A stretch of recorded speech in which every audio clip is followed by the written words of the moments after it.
empiezo a definir el perfil. ¿Qué es lo que voy a necesitar? Y ahí cuando hacemos el perfil, tenemos tres partes, creo que lo vamos a ver un poco más adelante, pero tenemos la parte demográfica, que es dónde queremos que viva, o el radio en el que podría vivir esta persona.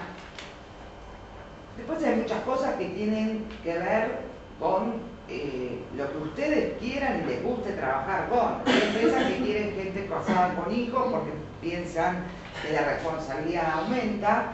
Sí, yo conozco varios padres bastante irresponsables, pero hay una sensación general de que si tiene hijos va a ser más responsable, de lo cual no es garantía ninguna, pero bueno, empresas que lo piensan así, hay empresas que prefieren gente soltera con disponibilidad para viajar, ¿sí? Esto es demográfico, va a tener que viajar, va a hacer un trabajo en la calle, va a hacer un trabajo adentro, va a ser mitad y mitad, cómo lo vamos a distribuir, la edad pretendida, el sexo, si es necesario, es indistinto. En general siempre es bueno tener un equilibrio entre hombres y mujeres, porque esto autorregula desde el punto de vista del respeto a muchas cosas, ¿sí? Yo tenía un cliente que no quiere incluir mujeres porque dice que en esta empresa nos vamos todos el jueves a jugar al fútbol y la chica ¿qué va a hacer? Ese es su criterio de selección para excluir a las mujeres. Dice, va a molestar, vamos a ir todos a jugar al fútbol y no va a venir. Pero bueno, sí vale lo que tiene que ver con las preferencias, porque no hay empleo para todos. Ustedes no van a poder emplear a todo el mundo, así que algún criterio de elección van a tener que tomar. Así que bueno, esto tiene que ver con lo demográfico. Después está la parte técnica, que tiene que ver con básicamente los estudios y la experiencia laboral. ¿Sí? Los estudios lo pueden ver en términos de carreras compatibles o conocimientos necesarios para cumplir bien una posición. Para saber esto, lo mejor es que antes de hacer eso hagan una lista de las tareas habituales de esta persona. ¿Qué es lo que va a hacer? Porque a la hora de pedir todo el mundo quiere contadores, pero ¿saben qué? Para hacer conciliación bancaria no se necesita ser contador. Es más, un contador se aburre haciendo conciliación bancaria. Entonces, para no sobrecalificar el puesto, lo mejor es primero hacer una tarea y diferenciar lo que es la tarea habitual de lo que va a ser una tarea esporádica. ¿Por qué les digo esto? Porque me parece que ponen los conocimientos para la tarea esporádica, pero la verdad es que si va a ser esporádica, por ahí lo podemos solucionar de otra manera. Tomar una persona de comercio exterior para que haga un envío anual afuera es un exceso, la persona va a fracasar. Entonces, tratemos de ver las tareas habituales. ¿Qué es lo que va a hacer en concreto esta persona? Y tratemos de decir, bueno, va a hacer conciliaciones, va a hablar con el banco. Llamamos fracaso laboral a toda persona que renuncie o yo despida antes de los 12 meses de incorporada. Si una de esas personas, esto es arbitrario, pero es una convención que tenemos en recursos humanos. Un proceso de selección que da origen a un ingreso debe hacer que esa persona permanezca como mínimo un año. ¿Por qué un año? Porque es generalmente el tiempo en el que proyecta una empresa. Generalmente las empresas trabajan en ciclos anuales. Entonces, como mínimo me debería durar un ciclo. Si yo tomo una recepcionista y se me fue a los 4 meses, algo estuvo mal en la selección.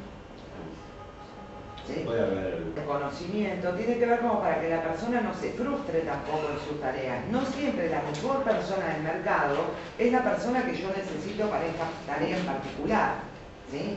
Y mentir en la entrevista de selección, cosa que es muy normal, porque a mí mis clientes me dicen, las personas en entrevista mienten, le digo, y las empresas ni te digo.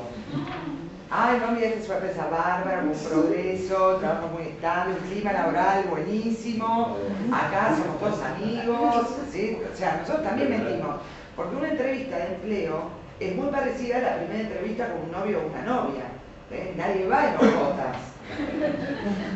Entonces, el tema es que uno trata de mostrar lo mejor de uno como empresa y lo mejor de uno como candidato.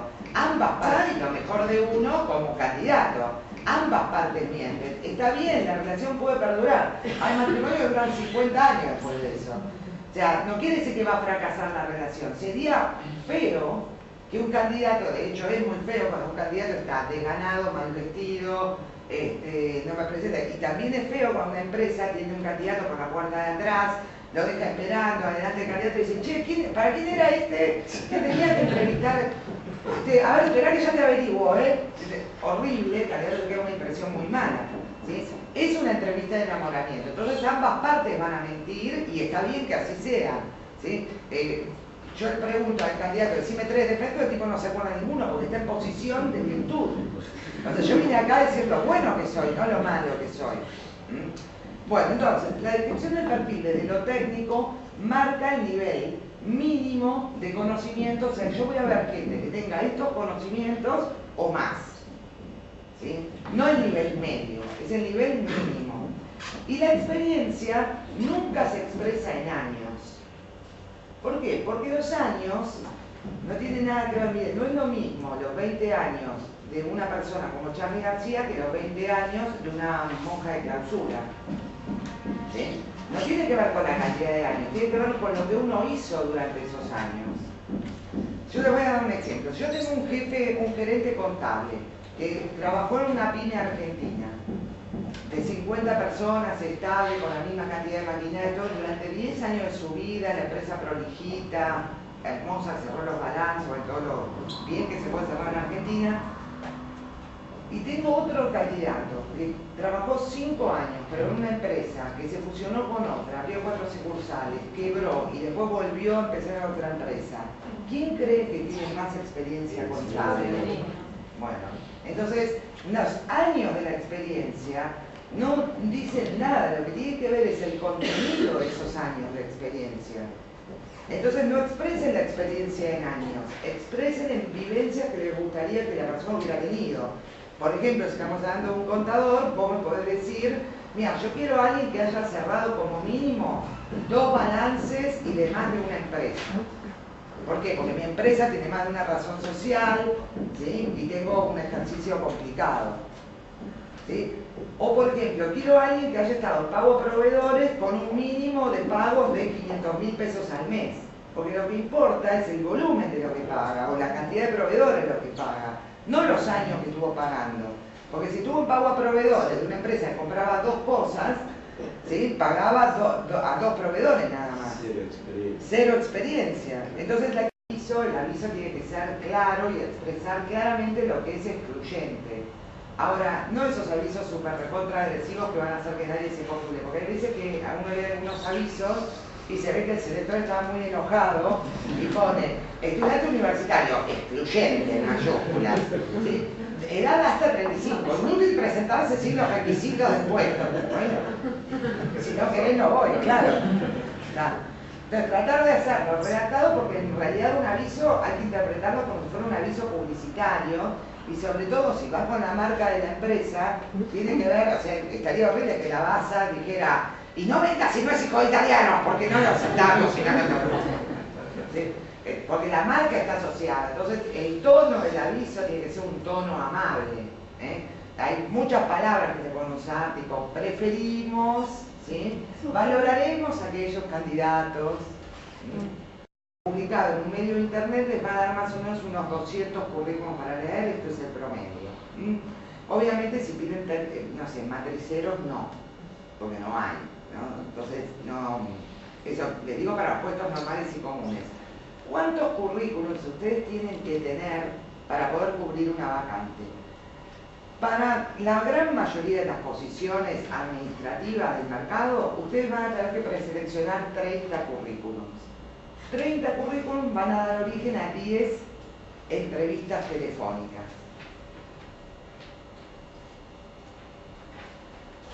Eso es lo que nosotros llamamos tener una masa crítica de personas para elegir. Ahora, no 30 currículums de los que me escribieron, 30 currículums con la selección curricular, es decir, porque la gente que busca trabajo decía excluyente, pero igual se postula, ¿no? O sea, una vez que separan lo que realmente ustedes necesitan y descartan todo lo que no, deberían quedarles más o menos 30 currículums. Muchas veces en selección, sobre todo las consultoras, tenemos mucho más, pero agarramos 30 nada más, porque si no se detiene el proceso. La lectura de un currículum bien hecha demora aproximadamente entre 3 y 4 minutos, por lo tanto, ustedes generalmente esto no lo tienen cronometrado, porque no están todo el día haciendo eso, pero por ejemplo, en G-Group, que estamos todo el día, somos 10 personas todo el día haciendo esto, sabemos muy bien cuántos currículums podemos leer en una mañana, y cuando llegas a los 30, cortás. Ahí pasas a entrevistar, si no demoras mucho el proceso, ¿sí? Ese es otro de los errores, pasan una semana leyendo currículum. ¿Y por qué están leyendo? Y me llegaron 500.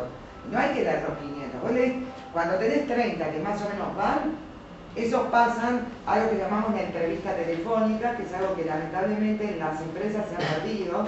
Para las consultoras es la base de nuestro servicio. Miren, una entrevista telefónica puede durar entre 10 a 15 minutos.